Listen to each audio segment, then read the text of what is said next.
Bueno, como dijo que está todo y que sigamos con esto, entonces vamos a ponerlos en la presencia de Dios, en el nombre del Padre, del Hijo y del Espíritu Santo. Amén. Amén. Y vamos a hacer esta oración a San José, que es un saludo devoto a San José. Decimos, salve, San José, elegido por la Santísima Trinidad para ser custodio de Jesús y esposo de María. Títulos sublimes, enriquecidos de gracias y virtudes. Jesús está contigo, por eso eres el más afortunado de los hombres, y los hombres te imploran junto a Jesús que aceptó tu protección. Dulce y poderoso San José, esposo de la Santísima Madre del Señor, ruega por nosotros pecadores. Concédenos tu patrocinio todos los días de nuestra vida y sobre todo en la hora de nuestra muerte. Piadoso patrono de los agonizantes, elévanos a la luz y al consuelo de la esperanza que no confunde a nadie y que nos guía a los gozos celestiales.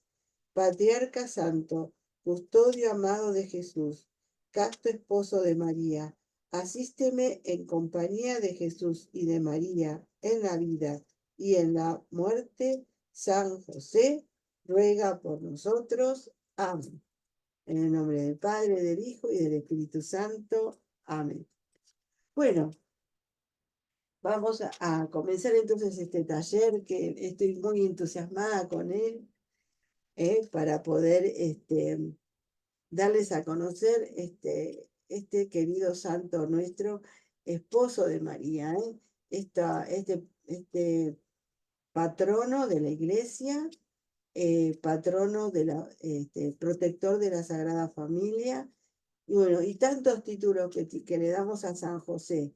Este martes vamos a festejar su fiesta, por eso estamos, y este mes es de San José. Por eso he pensado que es lindo poder empezar a conocerlo un poquito más. Bueno, voy a comenzar especialmente por lo que nos dicen las Sagradas Escrituras, que nos habla de San José. San José, como sabemos, no habla, o sea, no tenemos ninguna palabra en las Sagradas Escrituras, en el Evangelio, de su que haya dicho, pero su actitud, ¿no es cierto?, su servicio, bueno, está presente y es lo que nos hace quererlo mucho y tratar de imitar todas esas virtudes que tenía San José. Recordemos que a San José se le llama el hombre justo en la Biblia, ¿no? Era el hombre justo. Y justo, eh, vamos a hablar un poquito de eso, también de la justicia para entenderla. No es como la justicia como nosotros la entendemos. La justicia, el justo, ser justo en la figura de San José es, y de todos, ¿no?, los santos, es que en su corazón estaba Dios. En su corazón estaba la voluntad de Dios. Y él no tenía, como ningún santo, ¿eh?, no tenía otro deseo ni otra intención que cumplir la voluntad de Dios. Era para él lo que iba primero. Por eso su abnegación, por eso dejar su renuncia a sí mismo, que eso es lo que hacen los santos, ¿no es cierto? Renuncian a sí mismos para ponerse a disposición total de Dios, de esa voluntad de Dios. Por supuesto que María es la más excelsa, ¿no es cierto? Es el modelo y la que más ha cumplido la voluntad de Dios, especialmente por su inmaculada concepción, ¿verdad?, por sus privilegios como madre de Dios. Dios le ha concedido a ella, pues, ese gran privilegio de ser su mamá y de darle esa carne humana a Jesús, a la segunda persona de la Santísima Trinidad. Y por eso gran privilegio, ella por supuesto está sobre todos los santos, así lo dice la misma iglesia, ¿no? Ella está sobre todos los ángeles y todos los santos. Pero muy cerquita de ella y casi al lado de ella está San José, porque es así, Dios lo ha querido. Y bueno, y lo encontramos en las Sagradas Escrituras, en los Evangelios. Vamos a recorrer algunas de ellas. En principio, en San Mateo es el que nos habla mucho de San José. Especialmente comienza con la genealogía de Jesús, ¿no? Y bueno, ahí aparece José, que es el hijo de Jacob, y dice, Jacob fue padre de José, el esposo de María, de la cual nació Jesús, que es llamado el Cristo. Bueno, eso está en Mateo 1, ¿no? En el versículo 16. Ahí es donde comienza donde aparece San José, ¿no? Descendiente de David, ya sabemos, descendiente de David, que le iba a dar justamente a través de él y también a través de María ese título de hijo de David. Bueno, después lo vemos a San José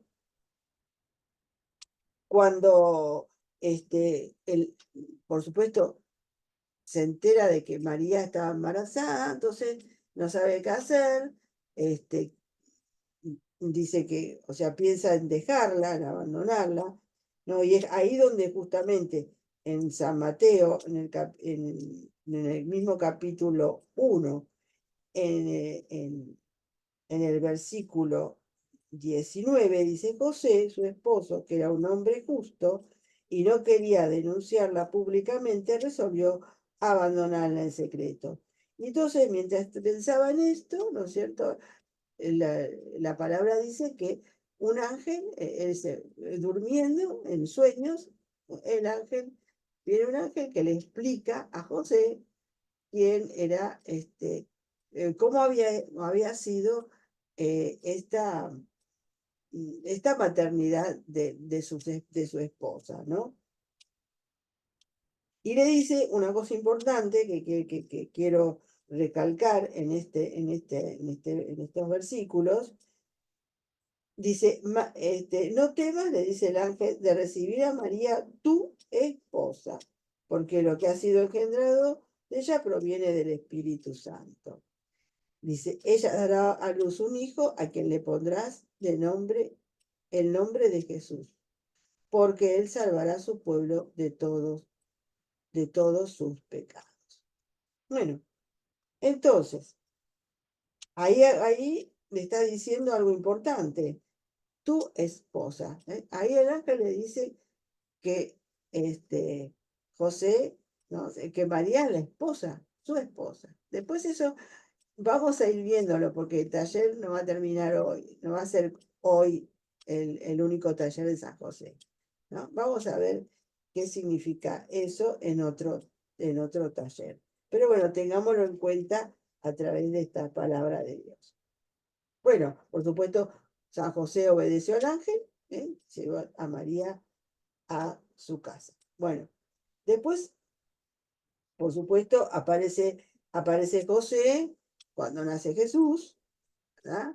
En el pesebre de Belén, cuando va a Belén, cuando lleva a la familia a María allá a Belén para empadronarse y ahí se produce el alumbramiento de María y nace Jesús, pues ahí está presente José, siempre em, bueno, acompañando, cuidando, custodiando, ocupándose, esa preocupación de José de no encontrar posada. Bueno, imaginemos todo lo que ha pasado José. Bueno, cómo ha cumplido, ¿no es cierto?, el mandato de ir a Belén para empadronarse y, por supuesto, siempre en, en su corazón sintiendo que esa era la voluntad de Dios, ¿no?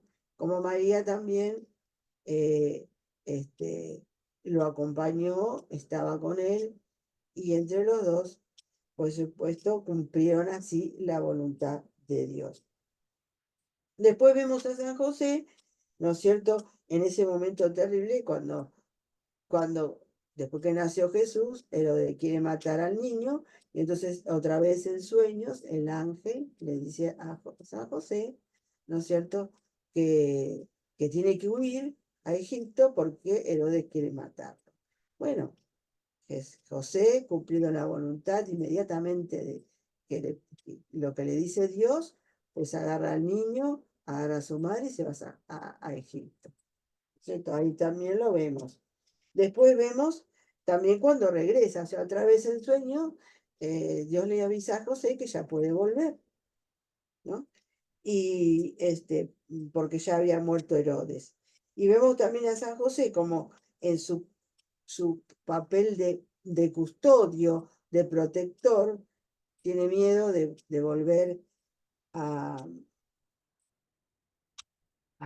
Jerusalén, ¿no?, a Judea, y entonces se va a Galilea para establecerse en Nazaret, porque, porque un descendiente de Herodes ocupaba el trono.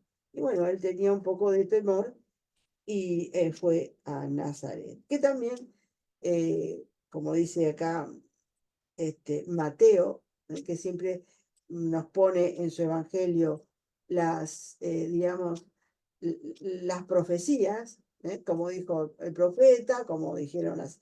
Bueno, acá está diciendo de que cumplió también esa profecía de que su hijo iba a ser llamado el Nazareno, ¿no? Jesús el Nazareno. Bueno, luego lo vemos a San José, ¿no es cierto?, en el bautismo, cuando es circuncidado. Ya acá vamos a ir al Evangelio de Lucas, porque ahí vamos a encontrar las otras menciones en los evangelios de San José. Vemos cuando San José lleva a circuncidar al niño. Sabemos que por eso ahí le pone el nombre Jesús, como le dijo el ángel, que él tenía que ponerle el nombre Jesús. En el momento de la circuncisión, a los 8 días de nacido, los niños judíos, los padres eran los que se encargaban de llevarlo a circuncidar, que era el signo de pertenencia a la alianza, ¿no es cierto? Entonces, y el padre era el que le ponía el nombre, haciéndose así, digamos, el padre legal, el padre legal. Por eso él va y lo circuncida y le pone el nombre. Y después vemos también a San José cuando va con María a presentar al niño en el templo, cuando, como primogénito, él va con María pagando, llevando esas 2 palomas, esa ofrenda de los pobres, para rescatar al niño, como ofrenda de la purificación, también de la madre. Y de presentar, de rescatar al primogénito, que en este caso era Jesús, como lo disponía la ley de Moisés. Vemos ahí que está ahí cuando se encuentra a Simeón, ¿no? Recordemos esas palabras que Simeón dice a María, pues San José está presente y escucha también las palabras de Simeón de lo que iba a ser su hijo, ¿no?, lo que le iba a pasar. Bueno, después vemos a que nos habla de que vuelven a Nazaret, están ahí la familia de Nazaret, y como subían en todas las fiestas de la Pascua, pues a celebrar como todos los judíos, se iban a Jerusalén para la fiesta de la Pascua. Ahí vemos a San José cumpliendo la ley de Moisés, la Pascua, llevando a su familia, María y Jesús, a esa fiesta. Y es en una de esas fiestas, recordemos que Jesús se queda en Jerusalén y después ellos, al darse cuenta que no está en la caravana de vuelta, lo van a buscar. Ya vemos cómo que José también aparece ahí con María y encuentran a Jesús en el templo, escuchando esa palabra que, que escuchan y que no entienden, ¿no? Eso es bueno en este evangelio, ver esto de que lo vemos también en María, como nos ha hablado Juan Pablo II, ¿no? En la encíclica Madre del Redentor, que María tuvo que peregrinar en la fe, no lo sabía todo. Pues San José lo mismo, tuvo que peregrinar en la fe. Por eso dice al final del relato de la, del encuentro de José y María con Jesús, ¿no? Dice, ellos no entendieron lo que les decía. ¿Eh? O sea, ellos todavía, eh, por supuesto que seguramente María tendría luces más para saber que ese niño era la segunda persona de la Santísima Trinidad. San José, no sé si tanto. Pero bueno, pero la escritura habla de que ellos no entendieron cuando Jesús hablaba de su Padre Celestial. Bueno, después, bueno, ya a San José, pues lo vemos poco nombrado. Las escrituras en los evangelios a veces se nombra cuando hablan de Jesús, no es este el hijo de José, el carpintero. Bueno, vamos a ver a San José presente en algunos de los textos eh, referidos cuando Jesús empieza a predicar. Por supuesto que este, la iglesia cree digamos, que San José, por supuesto, murió antes de que Jesús empezara su vida pública. Exactamente, no sabemos cuándo, pero seguramente antes de que empezara su vida pública, San José dice que murió en los brazos de Jesús y de María. Por eso se lo invoca como ¿no? patrono de los agonizantes. Bueno, y después podemos decir también algo de San José en el Antiguo Testamento, porque hay muchas prefiguras también de San José. Por ejemplo, algunos textos del Antiguo Testamento, como él es el administrador fiel y prudente, ese es del Nuevo Testamento. Él es el administrador fiel y prudente, a quien Almo pondrá al frente de su servidumbre para destruir la ración a su debido tiempo. Eso está en Lucas 12. Y después vemos en Proverbios 27, 18, custodio del Señor, que será glorificado. Después vemos también en Proverbios 28, 20, el hombre fiel que será alabado. En Génesis 41, 38, ¿podríamos por ventura encontrar un hombre como este lleno del Espíritu de Dios? Bueno, también hay una figura de San José Noé, en cuanto que él acogió en el arca a la paloma portadora de una rama de olivo que anunciaba el final del diluvio y la salvación de los hombres. Y San José acogió a María, la mística paloma que trae la salvación al mundo al dar a luz a Jesús. Otra figura de San José en el Antiguo Testamento es Mardoqueo, en el libro de Esther. Mardoqueo recibió en sueños de Dios en el que veía una fuentecilla que se convertía en río de muchas aguas, y apareció una lucecita que se convirtió en sol. Esta fuentecilla convertida en río caudaloso y la luz convertida en sol era Esther, a quien el rey tomó por esposa, haciéndola reina.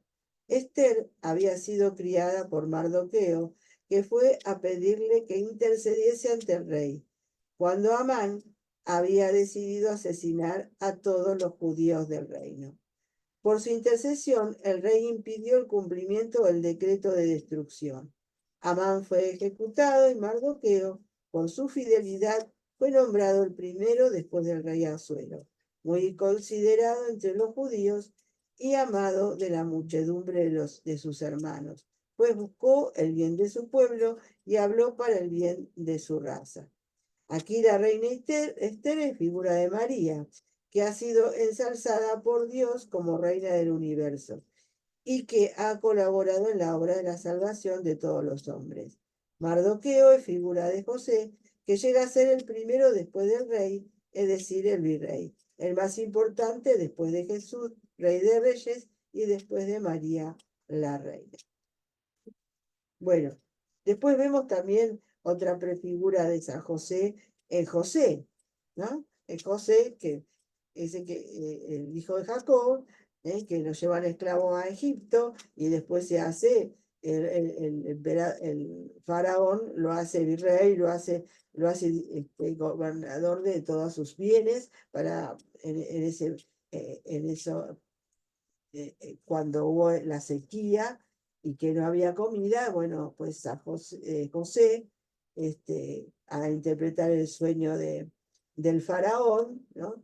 De los 7 años de prosperidad y los 7 años de escasez, pues ese José el que se hace cargo de la distribución de los alimentos a todos los pueblos, no solamente a los egipcios, y es cuando va también el padre, los hermanos, bueno, saben la historia de José, ya lo sabemos, no lo vamos a decir ahora. Bueno, ese José también es, digamos, prefigura de San José.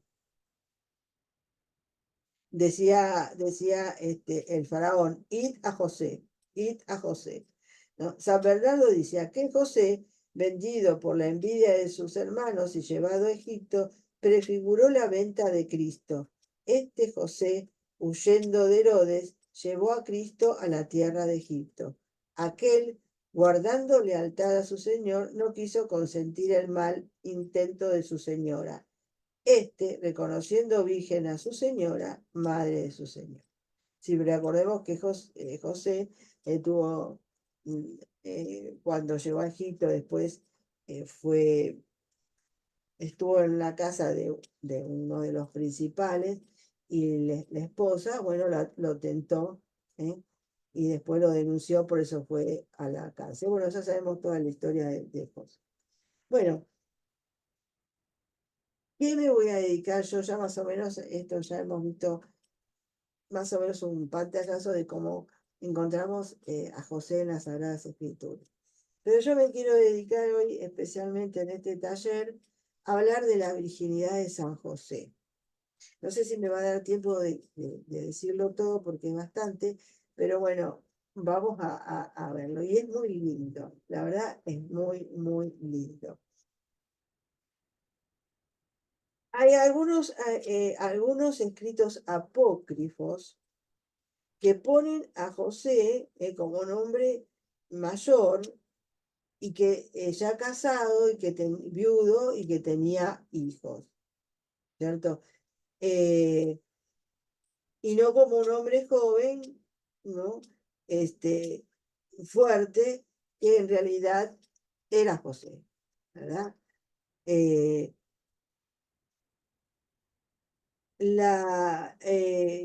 ¿Y esto por qué salió a relucir en aquel entonces, cuando empezaron a hacerse conocer estos apócrifos, ¿no? En realidad era para preservar, porque o sea, la iglesia creía en la virginidad de María, ¿cierto? Entonces, para preservar esa creencia, o sea, esa fe en la virginidad de María, entonces, bueno, pensaron de que sería bueno, ¿no? Hacer que José sea muy viejo, ¿no? Para que, bueno, los demás las personas pensaran bueno, que no podía haber nada entre José, un hombre muy mayor, con una niña como era María. Entonces así se preservaba lo que se decía de la virginidad de María, ¿no?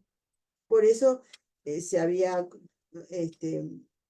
digamos, corrido se había hecho conocer estos evangelios apócrifos para intentar, digamos, proteger lo que la iglesia creía en la virginidad de, de María. Bueno,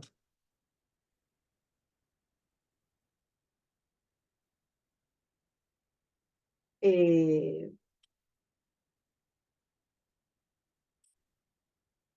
vamos a ver, nosotros habíamos visto, yo había hablado en un taller, uno de los primeros talleres, sobre dos documentos de la iglesia que hablan de San José, especialmente el de San Juan Pablo II, llamado Redentores, o sea, custodio del Redentor, para decirlo en el castellano, ¿no?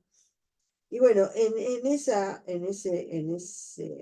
exhortación dice así San Juan Pablo II.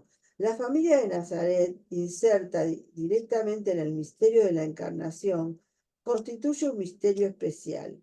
Y al igual que en la encarnación, a este misterio pertenece también una verdadera paternidad, la forma humana de la familia del Hijo de Dios, verdadera familia humana formada por el misterio divino. En esta familia, José es el padre.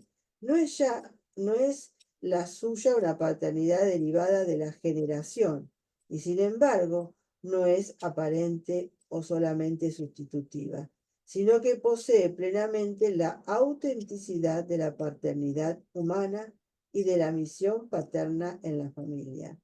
En ello está contenida una consecuencia de la unión hipostática, la humanidad asumida en la unidad de la persona divina del Verbo Hijo Jesucristo.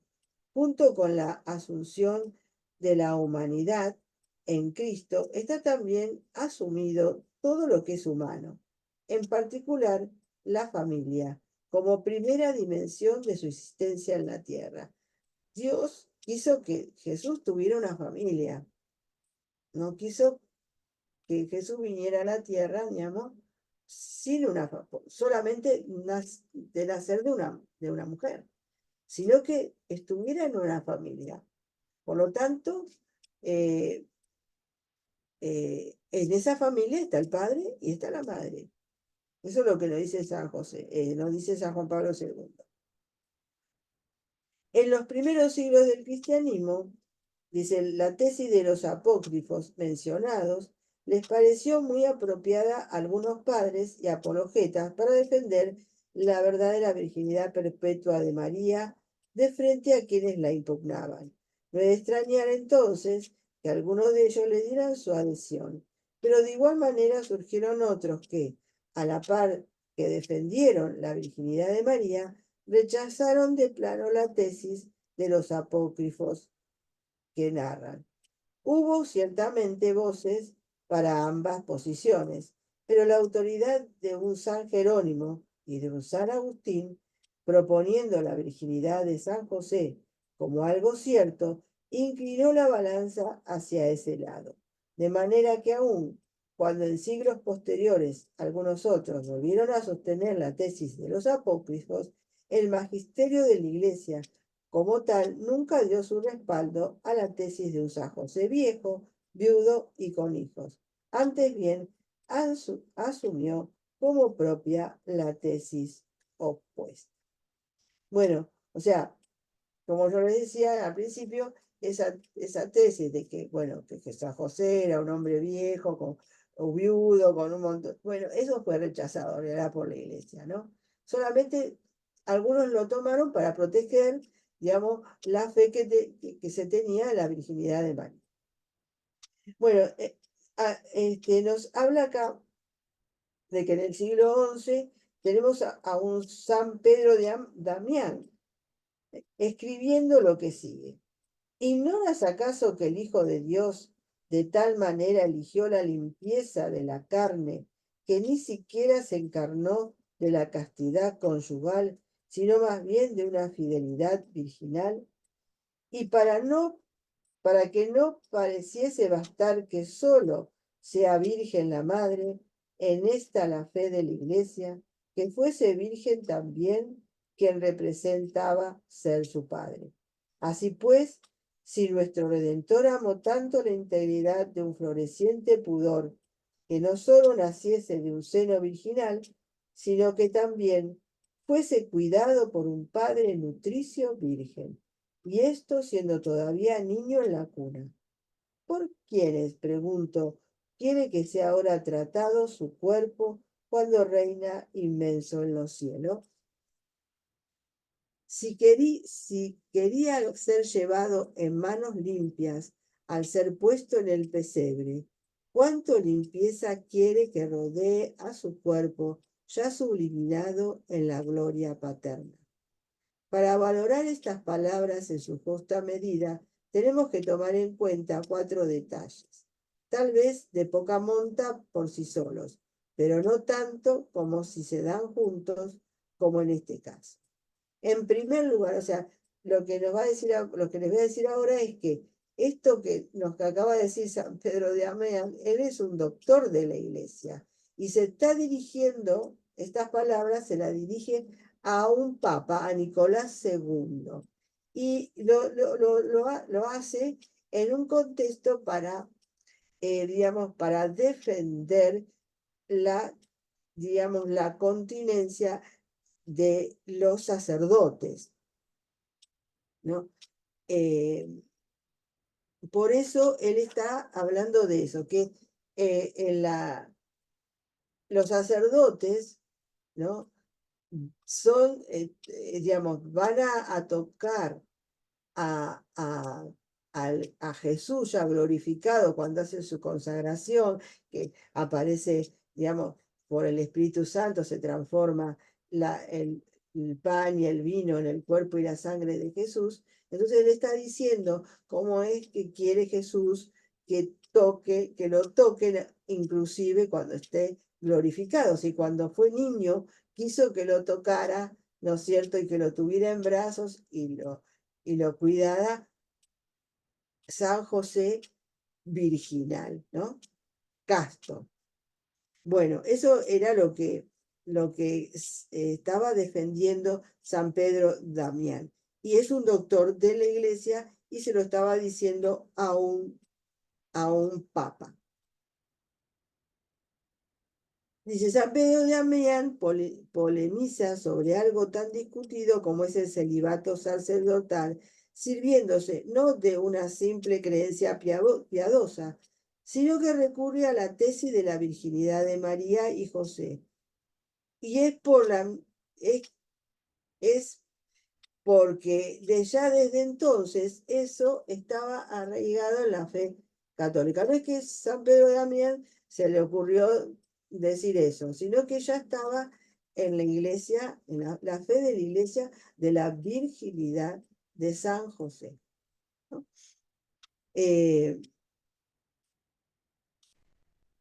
Después, 2 siglos más tarde, Santo Tomás de Aquino, cuya autoridad no es nada despreciable, sin contar con que él también propone la virginidad de San José como algo cierto, afirma que se debe rechazar como errónea la tesis de un San José viejo y con hijos. Y como testigo de la fe católica de ese momento, afirma que la Iglesia no admite esa tesis. Nuevamente vemos aquí a un doctor de la Iglesia manifestando simplemente aquello que era constatable en su tiempo. Al afirmar la postura de la Iglesia frente a la tesis de los apócrifos en cuestión, Santo Tomás no está especulando, solo nos da noticia de la posición de la Iglesia, presentándonos así como un testigo de la tradición. Siguiendo el hilo histórico de esta cuestión, notamos que en los siglos posteriores se hace cada vez más manifiesto el testimonio de los doctores ya presentados.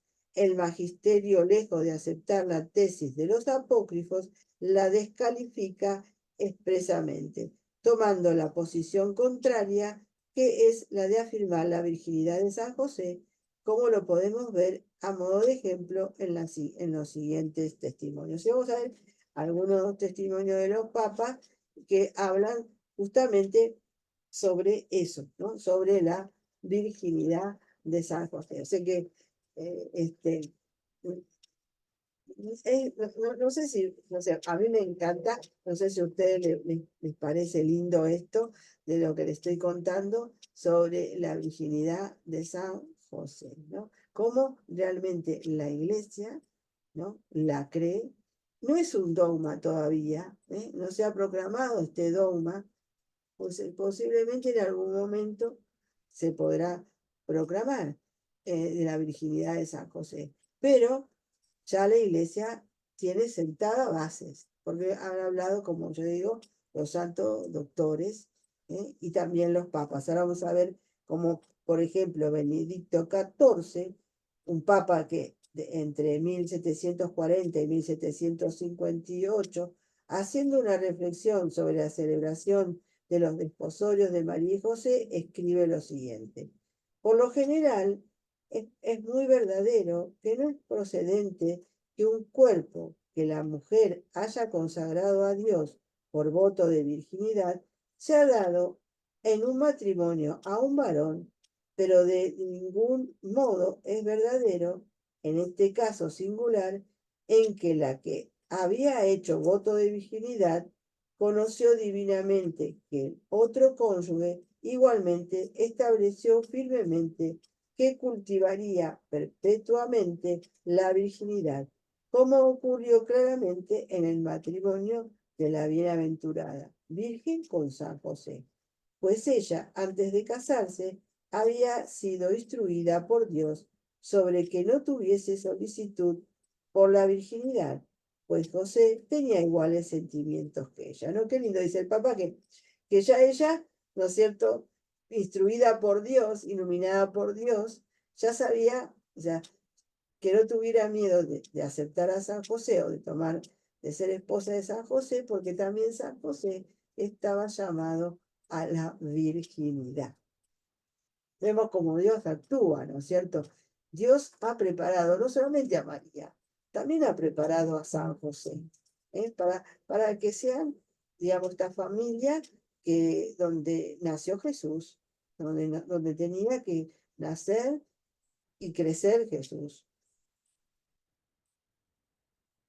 Dice, que José tuviese 80 años al momento de su matrimonio con María no se hace verosímil. Ni creería a alguien fácilmente que la Virgen se casase con un varón de suma senectud. José, si fuese ya de tal edad, ¿cómo podría soportar la molestia de los caminos?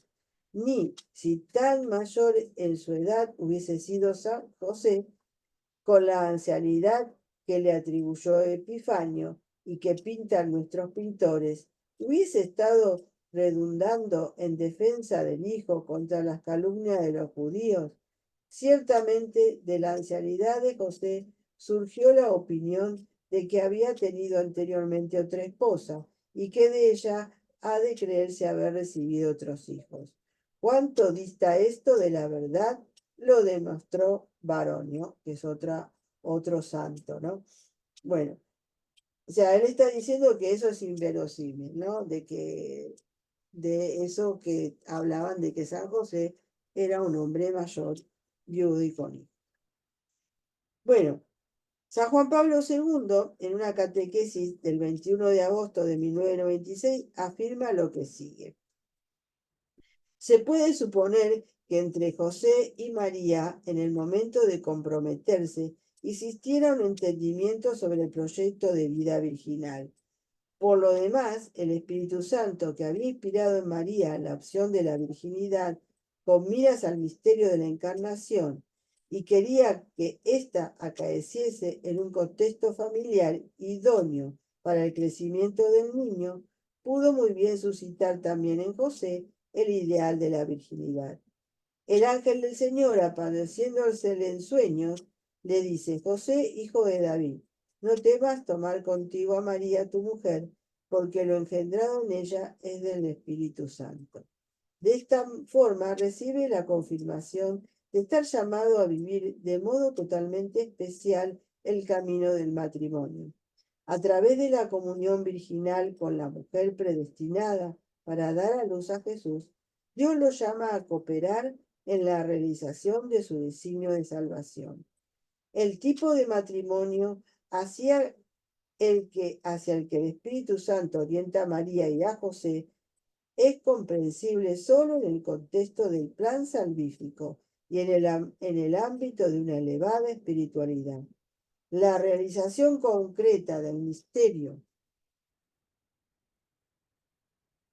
de la encarnación exigía un matrimonio virginal que que pusiese de relieve la filiación divina y al mismo tiempo una familia que pudiese asegurar el desarrollo normal de la personalidad del niño. José y María, precisamente en vista de su contribución al misterio de la encarnación del Verbo, recibieron la gracia de vivir juntos el carisma de la virginidad y el don del matrimonio. La comunión de amor virginal de María y José, aún constituyendo un caso especialísimo vinculado a la realización concreta del misterio de la encarnación, sin embargo, fue un verdadero matrimonio. Sí, verdaderamente, eso vamos a hablar también en otra, quizás cuando hablemos del matrimonio entre José y María. Pero ahora estamos profundizando lo que es la virginidad de San José, ¿no? Lo que cree la Iglesia sobre San José Virgen. En la carta encíclica sobre la Sagrada Virginidad, el Papa Pío XII, en el apartado titulado Motivo Sacerdotal de la primera parte, expresa estas palabras. Pero hay que advertir que los ministros sagrados se abstienen enteramente del matrimonio, no solo porque se dedican al apostolado, sino también porque sirven al altar. Porque si ya los sacerdotes del Antiguo Testamento, durante el tiempo en que se ocupaban en el servicio del templo, se abstenían del uso del matrimonio para no contraer, como los demás, una impureza legal, cuanto más puesto en razón es que los ministros de Jesucristo, que diariamente ofrecen el sacrificio eucarístico, posean la perpetua castidad. Refiriéndose a esta perpetua continencia, amonesta San Pedro de Amián a los sacerdotes con esta pregunta. Si pues nuestro Redentor de tal manera amó la flor de un pudor intacto, que no sólo quiso nacer de entrañas virginales, sino también estar encomendado a los cuidados de un Padre putativo virgen. Y esto cuando párvulo aún lloraba en la cuna. ¿Por quiénes, dime, desearía ser tratado su cuerpo ahora que reina en la inmensidad de los cielos? Notamos aquí, como el texto de San Pedro Damián, ya estudiado al inicio, es asumido plenamente por el Papa como base argumentativa y, curiosamente, con la misma intención que aquel, o sea, fundamentar la necesidad de una mayor pureza en aquellos que tocan el sagrado cuerpo del Señor en la Eucaristía. O sea, que acá vemos que este Papa Pío XII, para fundamentar, digamos, el celibato, también hace recuerdo de este santo doctor de la Iglesia, San Pedro de Damián, que hablaba de que San José, pues, era virgen y que hacía querido Dios que fuera cuidado y custodiado Jesús. Y, por supuesto, tocado. Y bueno, así habla de cómo tienen que ser los sacerdotes. Por eso el celibato. Fíjense que estamos estudiando casi como de dos cosas, ¿no? En este tema de San José y su virginidad. Por eso me encantó todo lo que leía yo, me emocionaba viendo este tema, ¿no? De San José y de la virginidad de San José. Como también la Iglesia fue relacionando, ¿no?, esto del sacerdocio y del celibato sacerdotal. Otra vez acá vuelve a Juan Pablo II en otra audiencia en que trató sobre la continencia por el reino de los cielos y hace estas afirmaciones. La maternidad de María es virginal y a esta maternidad virginal de María corresponde el misterio virginal de José. El matrimonio de María y José, contraído en una perfecta comunión de personas dentro del misterio virginal que lo acompaña, es un primer ejemplo de esta fecundidad espiritual que va más allá de la fecundidad carnal. En efecto, en la decisión virginal de los esposos que se separan de las valoraciones seguidas en el Antiguo Testamento, se realiza el don de la encarnación del Verbo de Dios. O sea, no, no hace la encarnación, o sea, de eso lo vamos a ver después en el matrimonio de María y José, cuando hablemos quizás en el próximo taller sobre el matrimonio, ¿no? Como verdadero matrimonio, ¿no?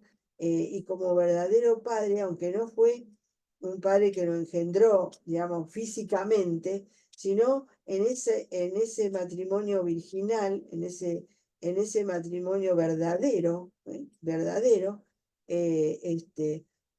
hay esta fecundidad, ¿no? Hay una fecundidad que es virginal, es virginal. Yo creo que también podemos traer a la mente la virginidad en las vírgenes consagradas, en las, digamos, en las monjas, ¿no es cierto?, que entregan su virginidad al Señor, ¿cierto? También nos puede traer a la mente esa parte.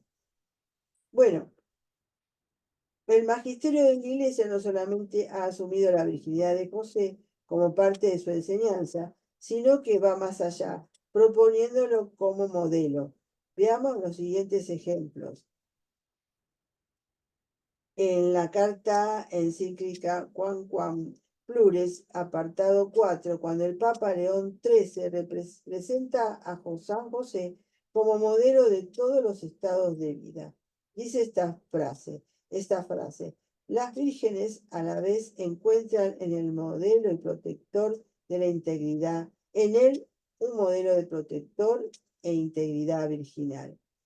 Pío XI, en 1937, aprobó las letanías de San José. En una de ellas se dice al esposo de María el título de custodio de las vírgenes. ¿Tendría sentido presentarle a las vírgenes como modelo protector y custodio a un hombre incontinente que tuvo no menos de 6 hijos? ¿No? Bueno, el Papa Pablo VI, en su alocución al movimiento Equipos de Nuestra Señora, el 4 de mayo de 1970, se expresa así: en esta grande obra de renovación de todas las cosas en Cristo, el matrimonio purificado y renovado se convierte en una realidad nueva, en un sacramento de la nueva alianza. Y aquí que en el umbral del Nuevo Testamento, como ya al comienzo del Antiguo, hay una pareja. Pero mientras la de Adán y Eva había sido fuente del mal que ha inundado al mundo, la de José y María constituyen el vértice por medio del cual la santidad se esparce por toda la tierra. El Salvador ha iniciado la obra de la salvación con esta unión virginal y santa, en la que se manifiesta su omnipotente voluntad de purificar y santificar la familia, santuario de amor y cuna de la vida. ¿Hablaría el Papa de unión virginal si se pensara que uno de los dos esposos no fue virgen? Si prescindiéramos de la virginidad de San José como un presupuesto ya aceptado en el cuerpo doctrinal de la Iglesia, no tendrían sustentos teológicos, discursos y palabras como las expresadas en el punto 20 de la carta que Juan Pablo II escribió a las familias en el año 1994, donde habla del amor hermoso, que tiene su origen en Dios y su máxima y más bella expresión en el matrimonio de María y José. Igualmente, serían de fundamento palabras como las dichas por el Papa Juan Pablo II en la exhortación Redentoris Custos, apartado 20. En la liturgia se celebra a María como unida a José, el hombre justo, por un estrechísimo y virginal vínculo de amor. Se trata en efecto de dos amores que representan conjuntamente el misterio de la Iglesia, virgen y esposa, la cual encuentra en el matrimonio de María y José su propio símbolo. La virginidad y el celibato por el reino de Dios no solo no contradicen la dignidad del matrimonio, sino que la presuponen y la confirman.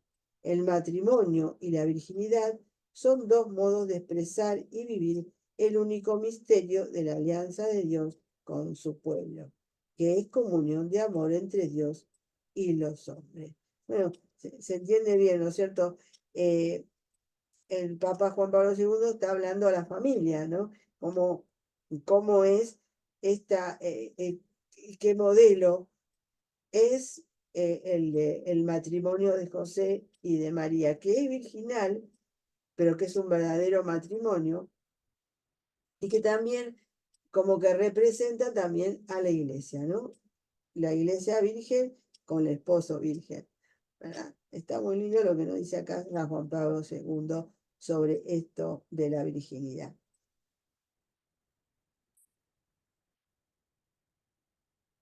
Después encontramos también en la liturgia de las horas, en la solemnidad justamente de la víspera de San José, el 19 de marzo se lee esta estrofa. Es un himno que hay en esa celebración.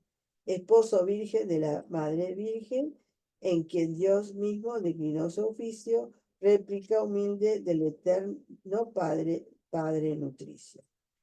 Y después dice en otro lado, en las alabanzas de desagravio que se pronuncian ante el Santísimo Sacramento, cuando éste se va a reservar, después de haber estado expuesto, luego de ensalzar a la Virgen María, se exclama, bendito sea San José, su castísimo esposo. Vemos cómo la Iglesia realmente cree y afirma la virginidad de San José.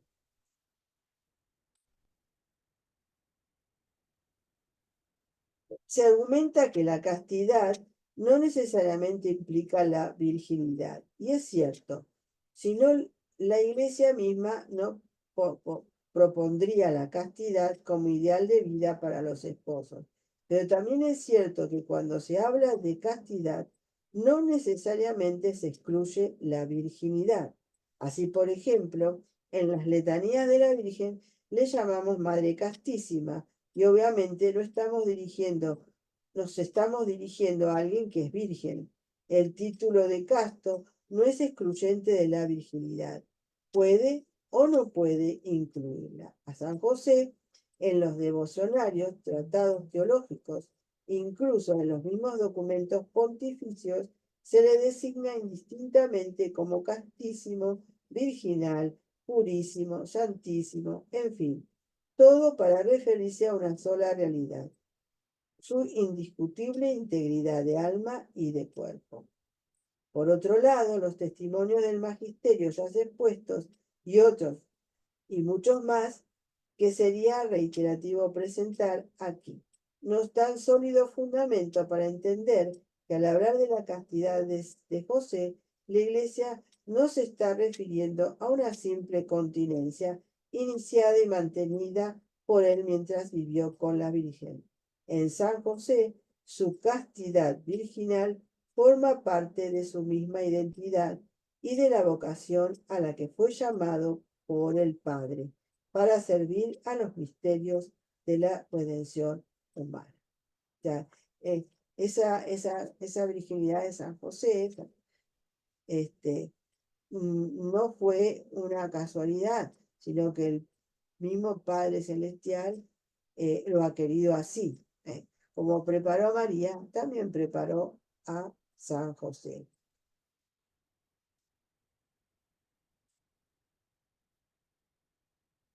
El Papa Juan Pablo II también nos dice en la audiencia general del 19 de marzo de 1980, manifiesta lo que sigue. Dios confía a José el misterio cuyo cumplimiento habían esperado desde hacía muchas generaciones la estirpe de David y toda la casa de Israel, y a la vez le confía todo aquello de lo que depende la realización de este misterio en la historia del pueblo de Dios. Desde el momento en que las palabras llegaron a su conciencia, José se convierte en el hombre de la elección divina, el hombre de una particular confianza. Se define su puesto en la historia de la salvación. José entra en este puesto con la sencillez y humildad en las que se manifiesta la profundidad espiritual del hombre, y él lo llena completamente con su vida, ¿no? Esta humildad de San José, en la que tantas veces citada esta exhortación redentor y justos, tenemos otros testimonios. San José ha sido llamado por Dios para servir directamente a la persona y a la misión de Jesús, mediante el ejercicio de su paternidad. De este modo, él coopera en la plenitud de los tiempos en el gran misterio de la redención y es verdaderamente ministro de la salvación. Que le dice, ¿no? Ministro de la salvación, dice San Pablo II a San José. José es aquel que Dios ha elegido para ser el coordinador del nacimiento del Señor, aquel que tiene el encargo de proveer a la inserción ordenada del Hijo de Dios en el mundo, en el respeto de las disposiciones divinas y de las leyes humanas. Toda la vida, tanto privada como escondida, de Jesús ha sido confiada a su custodia. La maternidad por obra del Espíritu Santo es la forma de donación que el mismo Dios espera de la Virgen, esposa prometida de José. María pronuncia su fiat. El hecho de ser ella la esposa prometida de José está contenido en el designio mismo de Dios. El mensajero dice claramente a José, no temas tomar contigo a María tu mujer. Por tanto, lo que había tenido lugar antes, esto es, sus desposorios con María, había sucedido por voluntad de Dios. La liturgia nos da pruebas también de esta convicción de la Iglesia de que la misión de San José obedece a un plan y elección divina. En la solemnidad de San José, el 19 de marzo, en el misal, leemos en la oración colecta. Dios Todopoderoso, que confiaste los primeros misterios de la salvación de los hombres a la fiel custodia de San José, haz que por su intercesión la Iglesia nos conserve fielmente y los lleve a la plenitud en su misión salvadora. Por nuestro Señor Jesucristo. Amén. Y en la misa de San José Obrero, 1 de mayo, recordemos que a San José, nosotros a José tenemos dos fiestas. Uno es San José, que es el 19 de marzo, y después el 1 de mayo como San José Obrero. Dice la oración colecta. Oh Dios, que con inefable providencia elegiste a San José como esposo de la madre de tu Hijo, concédenos la gracia de tener como intercesor en el cielo a quien veneramos como protector en la tierra, por nuestro Señor Jesucristo. Amén. Bueno, y después, así en la liturgia también vemos cómo, cómo aparece, ¿no es cierto?, San José, cómo nos enseña la Iglesia a ver a San José. En la oración sobre las ofrendas, al ofrecerte este sacrificio de alabanza, te rogamos, Señor, que nos proteja en esta vida la intercesión de San José, a quien le confiaste la misión de custodiar como Padre a tu Hijo unigénito, el que vive y reina por los siglos de los siglos. Que María interceda por nosotros no es un dogma de la Iglesia. Sin embargo, sería una temeridad negar esa verdad, pues no se trata de una simple opinión teológica, forma parte de la fe católica, a tal extremo que quien tal cosa negare estaría en disonancia con la fe de la Iglesia. No es necesario negar un dogma para estar en la contraposición con la fe de la Iglesia. Ni tampoco es correcto pensar que todas las verdades que enseña la Iglesia, si no son dogmas, son simples opiniones teológicas o creencias piadosas. O sea, eh, estábamos hablando de que en la liturgia aparece también a San José y le pedimos a él, y acá en las ofrendas le estamos diciendo, cuando hacemos la ofrenda, que ponemos las intenciones, le pedimos a San José que interceda. Entonces nos está diciendo este escrito donde yo saqué, que también le pedimos a María, y eso, María es nuestra intercesora. Pues también, y eso no lo podemos negar, pues la Iglesia nunca lo ha negado, de que María es nuestra intercesora. Y está hablando de que aunque no tengamos los dogmas de como, o sea que de la virginidad de San José, no tengamos de la intercesión de San José, no tengamos los dogmas. Por eso no quiere decir que, que la iglesia no lo crea, ¿no es cierto? O sea, o que lo crea como algo que sea una devoción, sino como hemos visto, muchos papas, muchos doctores de la iglesia ya han hablado sobre la virginidad de San José y también de toda la doctrina que la iglesia tiene de San José. Bueno, acá vamos a terminar el taller, ¿no es cierto? Pidiendo entonces a San José que nos ayude, ¿no es cierto?, en comprender la grandeza de este santo, ¿no? Cómo Dios lo ha preparado para que sea el custodio del Redentor, el custodio de María, como lo ha hecho de una forma singular. Después después de María, el primer santo al que veneramos con mayor santidad es a San José. Después vienen todos los demás santos. Así que bueno, le damos gracias a Dios por darnos a San José. Vamos a seguir hablando de él. Ahora hablamos toda esta parte de la virginidad que a mí me pareció como primer tema, ¿no es cierto?, de tratar, porque es muy hermoso, ¿no? Saber este tema de la virginidad de San José, como Dios también ha preparado a San José. Imagínense ustedes ese matrimonio, ¿no? Ese matrimonio entre José y María, los dos totalmente santos, totalmente vírgenes, y teniendo a Jesús, teniendo a Jesús, eh, eh, cuidándolo, protegiéndolo, tocándolo con sus manos, besándolo, abrazándolo, dándole, alimentándolo. ¿Cómo no pueden ser estos, José y María, algo singular, algo especial? Dios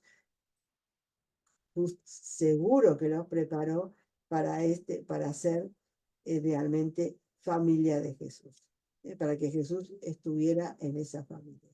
Y que todas las familias puedan ver en esta familia verdadera, como vamos a ver cuando vamos a ver sobre el matrimonio verdadero entre José y María, como puede ser un modelo de familia y de matrimonio.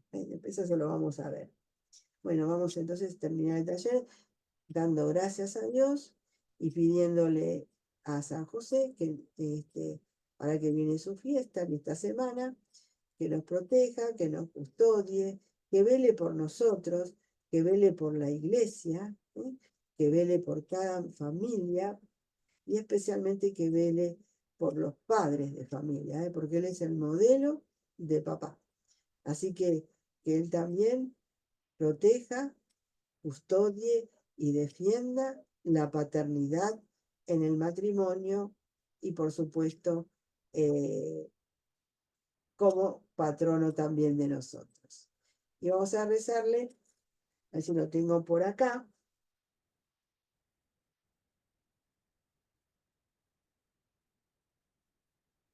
Esta oración.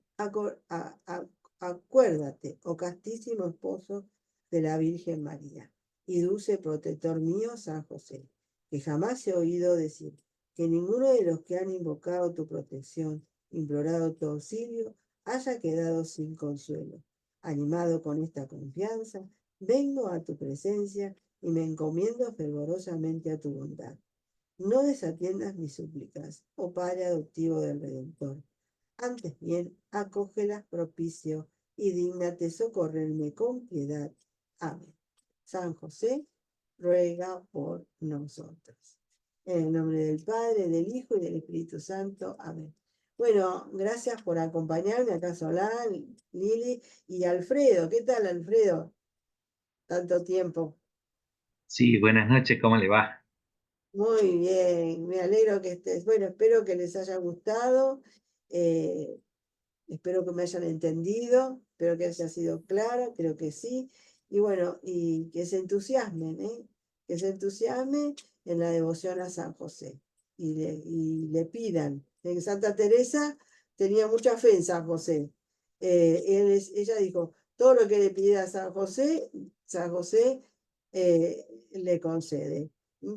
Sabemos que el Papa Francisco también tiene una gran devoción a San José, así que bueno, cómo no nosotros también tengamos esa devoción a San José, pidamos lo que necesitamos, que Él como Padre de Jesús y como María está siempre, y Jesús, que es un verdadero hijo, un verdadero hijo, pues no le niega nada tampoco a San José. Bueno, que tengan buenas noches y nos vemos en el próximo taller, siguiendo con San José. Chao a todos, gracias. Hasta mañana.